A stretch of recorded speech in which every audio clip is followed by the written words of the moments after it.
Good evening. It's my honor to be here, mostly on behalf of somebody who is a very dear friend to me. I moved here with my family over 23 years ago and trying to break in and find people that you can form friendships with. And one of the first people that I was privileged to run into was Jim Headlee.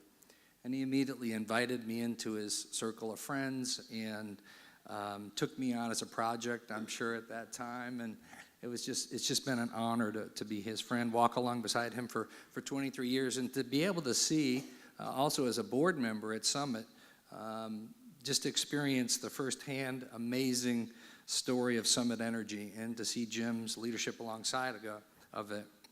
It began over 20 years ago when Jim was fired as the national sales manager from a natural gas marketing company, basically for going to bat for a client. So it's a very auspicious beginning to this story.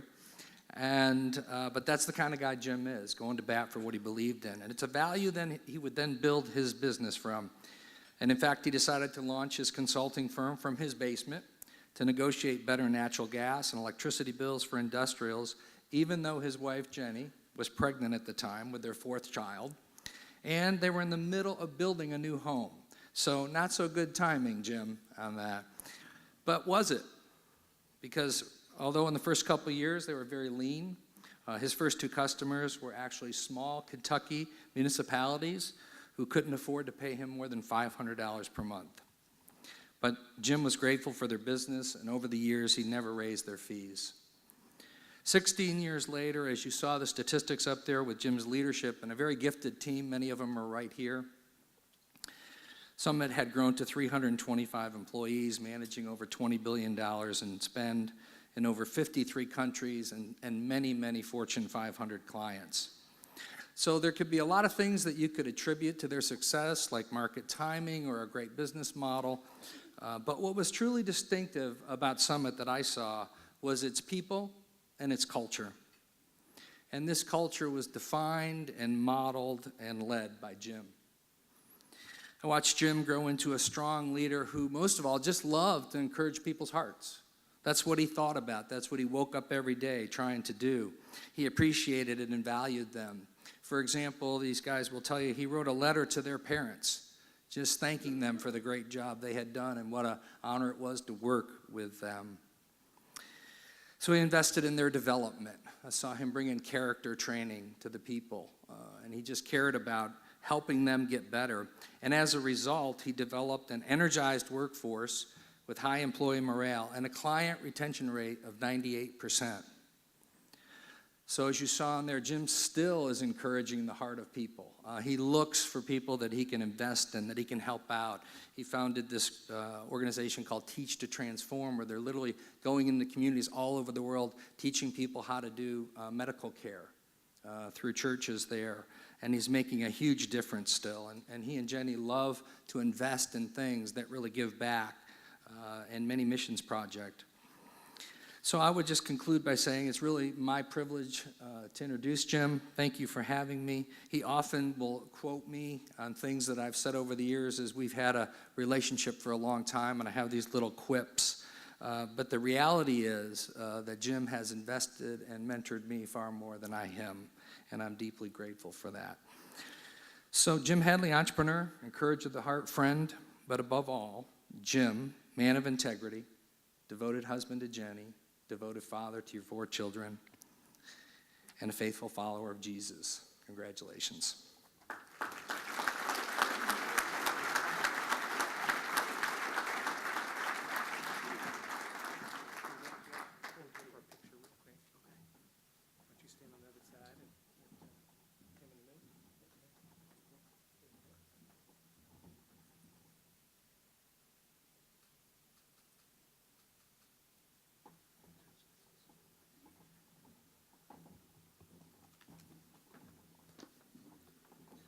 Thank you, Greg. And as Greg alluded to, I had a shaky beginning. But the story of Summit Energy began on a hot August Monday morning. I walked out of the building and left the company where I'd worked for 5 years, having just been fired. I got into my car, and then I called my wife, Jenny, to tell her I just lost my job. It was a painful moment, but little did I realize it was the beginning of an exciting story God was writing for my life, and he was writing for hundreds more who would find their careers at Summit Energy. As you can imagine, though, I was pretty hurt and angry for standing for integrity with a customer's issue and being let go for it. Yet what was most helpful to move past this painful experience and start Summit was to let go and forgive. Several years earlier, I'd put my faith in Christ, who had forgiven me, and now I sensed he was wanting me to do the same. It took a month of just thinking through this idea of forgiving. But eventually I wrote a letter to these two former bosses and said, as for me, all is forgiven. I wish you well. They never responded to my letter, but it didn't matter. It lifted a huge burden from me and allowed me, just to freed me up to move on and start Summit. The lesson I learned, I share with you, is to travel light, to forgive and let go of the things you can't control and just move on.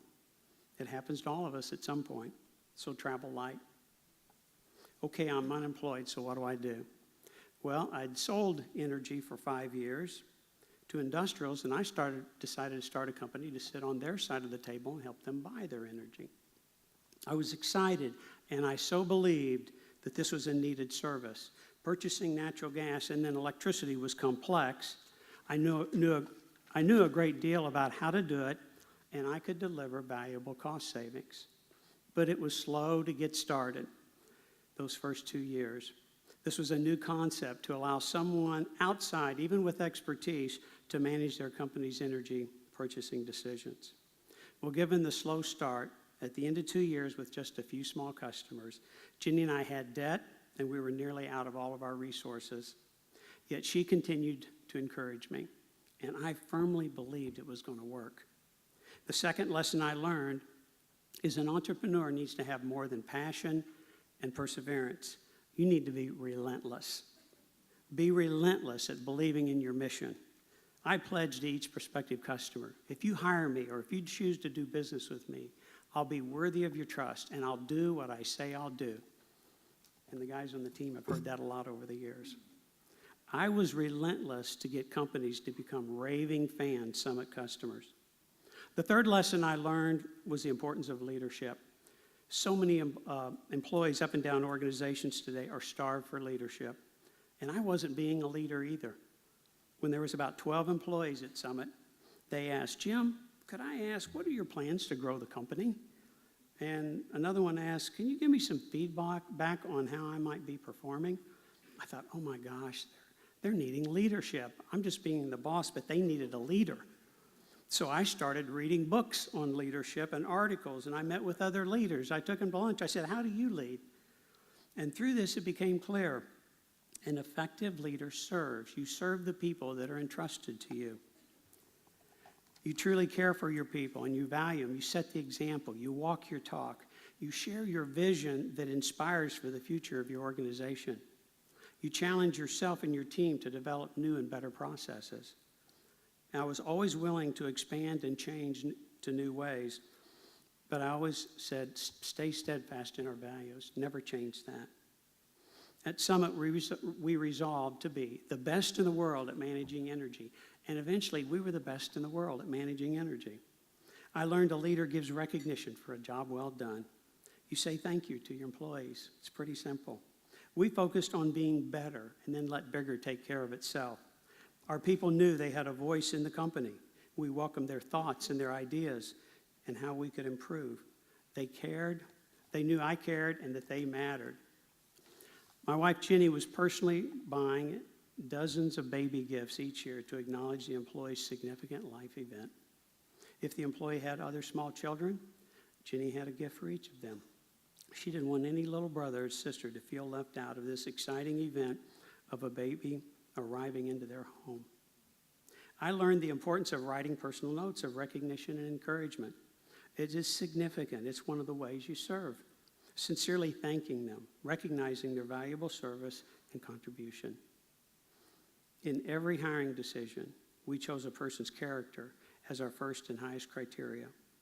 When we acquired a company in Europe having offices in 5 EU countries, In addition to each of these 80 employees getting a handwritten note welcoming them into the company, they also received a 50-page picture book of Kentucky.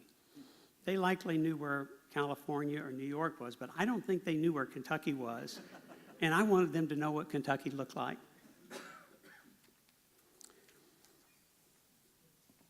When all these employees in Europe received their individual little gift package, emails came pouring in. Mr. Headlee, I received your letter and the book of Kentucky. Thank you.